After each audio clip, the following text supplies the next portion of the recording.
Hey everyone! Welcome back to the channel, and today we've got something pretty big to dive into regarding the Marvel Cinematic Universe. We're talking about the recent news of Jonathan Majors, who's been playing Kang the Conqueror, leaving the role. This has set the fandom abuzz, and there's a lot to unpack, so let's just jump right into it.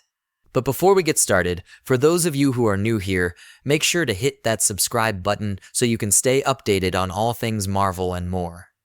This situation is still developing, and we're here to break it down for you. Okay, let's set the stage. Marvel made a surprising move by parting ways with Jonathan Majors, the actor who's been bringing Kang the Conqueror and his various variants to life on the big screen. Now, this decision has sent shockwaves through the fan community, and there's a ton of speculation, so let's try to make sense of it. Jonathan Majors has been in the middle of a legal battle, facing some serious abuse allegations. Unfortunately, the court recently found him guilty, and he's now in the process of filing appeals to clear his name.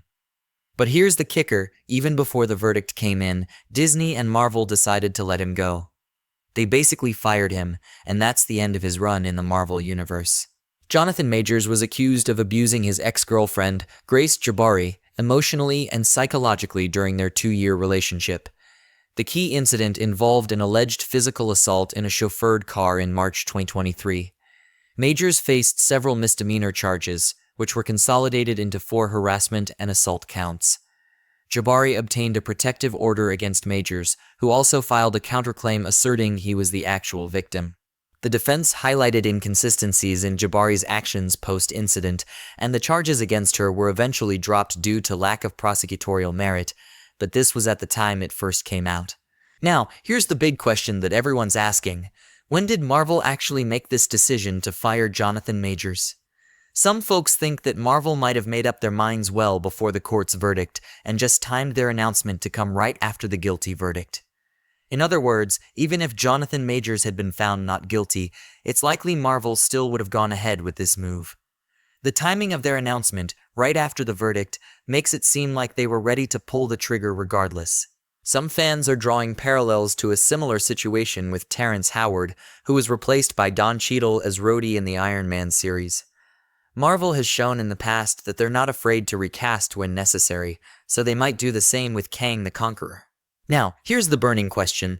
What's Marvel's plan moving forward? Are they going to recast Kang and go ahead with the originally planned Kang Dynasty storyline for Avengers 5? Or are they going to take a different route, maybe skipping right to Secret Wars? Most reports seem to suggest they're leaning towards recasting Kang and keeping the Council of Kangs as the main villains in Avengers 5. If they do go the recasting route, there are plenty of talented actors who could take on the role. The whole multiverse concept has already been established in the MCU, thanks to Loki Season 1 and 2, and it's about to expand even more in Deadpool 3. So, bringing in a new Kang variant should be doable. Speaking of Deadpool 3, Marvel recently brought in Michael Waldron, a former Rick and Morty writer, to rewrite Avengers 5. Waldron was also working on Doctor Strange in the Multiverse of Madness and Avengers 6 Secret Wars. This suggests that Marvel might have been preparing for Jonathan Majors' departure for a while and had some backup plans in place. Now, before all the Jonathan Majors issues, Avengers 5, known as Kang Dynasty, was set to have the new Avengers face off against the Council of Kangs and ultimately lose. Then, another Kang variant would show up, take out the Council, and become the main villain for Avengers 6 Secret Wars.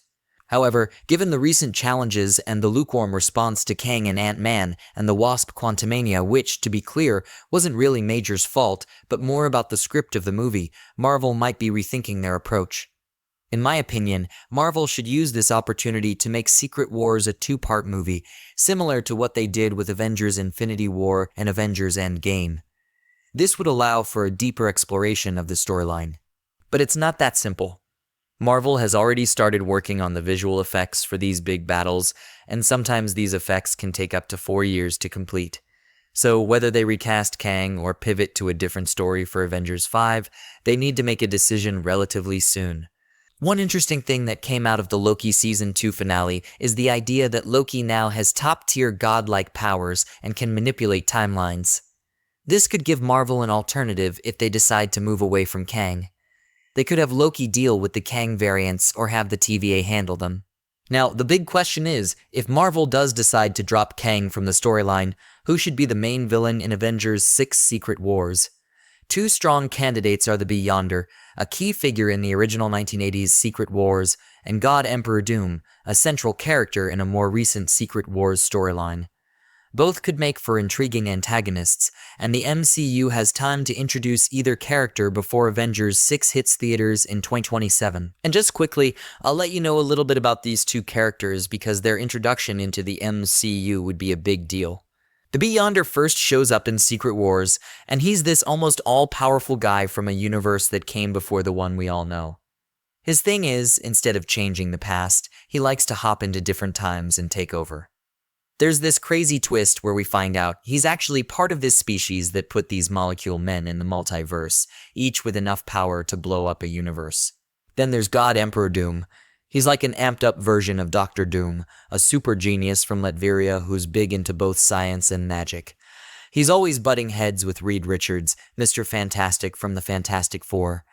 During the 2015 Secret Wars comics, Doom gets his hands on the Beyonder's power and uses it to create this patchwork planet called Battleworld. He rules it like a god, but deep down, he feels like he's not living up to the job, and eventually, his rule ends. So these guys, the Beyonder and God Emperor Doom, they really shake things up in the Marvel world. They're not just about brute force, they make you think about what it means to be all-powerful and how that plays out in the grand scheme of things. Regardless of which path Marvel chooses, it's an exciting time to be a fan. We can look forward to hints and teasers in upcoming films, with Deadpool 3 being a prime candidate for some Avengers 5 teases. The Kang Dynasty was supposed to feature Kang extensively. But now that this might not be the case, Marvel faces a few options. They could recast Kang altogether. This seems to be the most straightforward option. The MCU has replaced prominent actors before. And Kang, being a time traveler with different variants, allows for more flexibility in recasting. There's even potential for a creative twist, like introducing a Kang variant who is very different from what we've seen before. Secondly, they could shift focus to Loki. The end of Loki Season 1 and developments in Season 2 have positioned Loki in a role where he could potentially take over the narrative function planned for Kang. And lastly, they could also decide to drop Kang entirely. With Kang Dynasty not set for release until summer 2026, there's time for Marvel to change direction. They could pivot to another villain, like Dr. Doom, especially considering fan theories for Avengers Secret Wars.